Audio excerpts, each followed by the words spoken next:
सुप्रभात पिला माने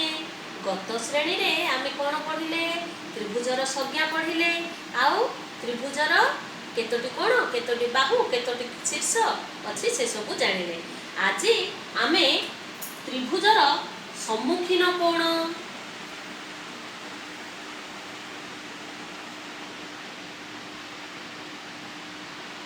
सम्मुखीन बाहु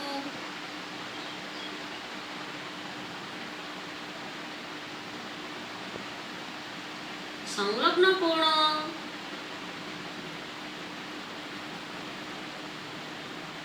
व संलग्न बाहु तथा अंतर्गत कोण एतिके बुझिबा।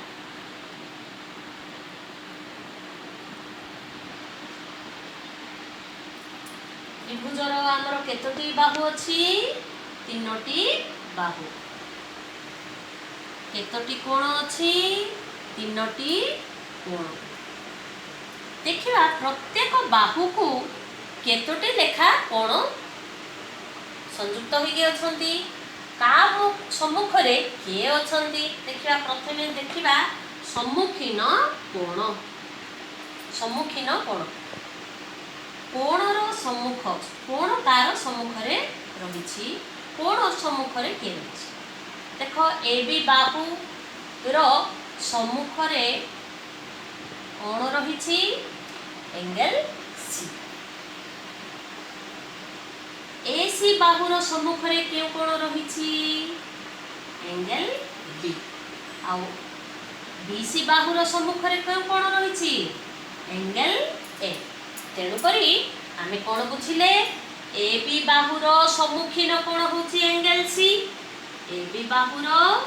सम्मुखीन कोण होछि एंगल सी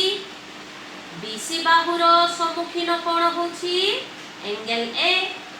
ओ ए सी बाहु रो सम्मुखीन कोण होछि एंगल बी।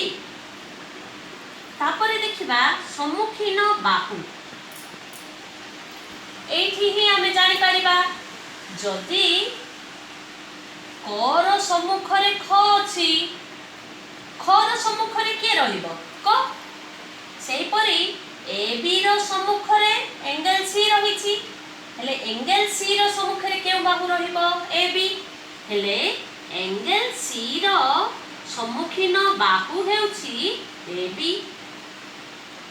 एंगल ए रो सम्मुखीन बाहु हेउछि बी सी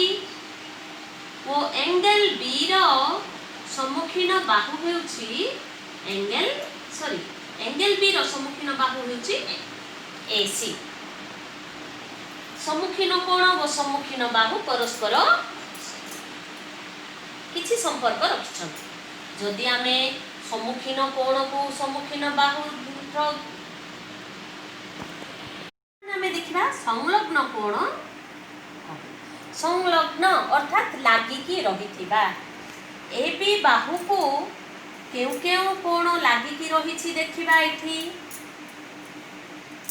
ए बी बाहु को केउ केउ कोण लागिकी रहिछि एंगल ए ओ एंगल बी ए बी सहित लागिकी रहिछि। तेणु करी एंगल ए ओ एंगल बी होछंती ए बी बाहु रो संलग्न कोण ए बी बाहु रो संलग्न कोण गुडी होछंती एंगल ए ओ एंगल बी। सेही परे बी सी बाहु रो संलग्न कोण हेउछि के एंगल बी एंगल सी वो ए सी बाहु रो संलग्न कोण होछि एंगल ए ओ एंगल सी। वर्तमान देखिबा संलग्न बाहु कोण ए दुईटा भली ए दुईटा मध्य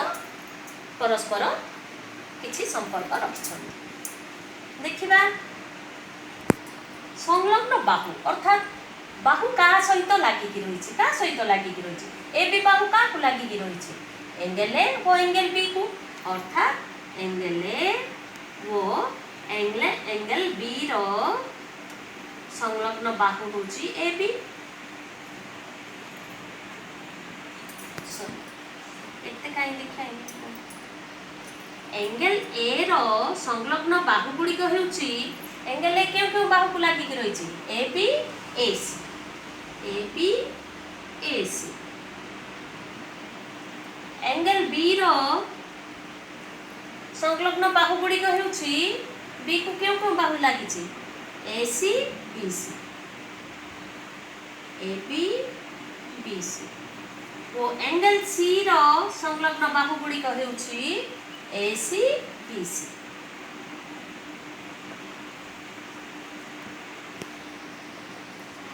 वर्तमान जीवा अंतर्गत कोण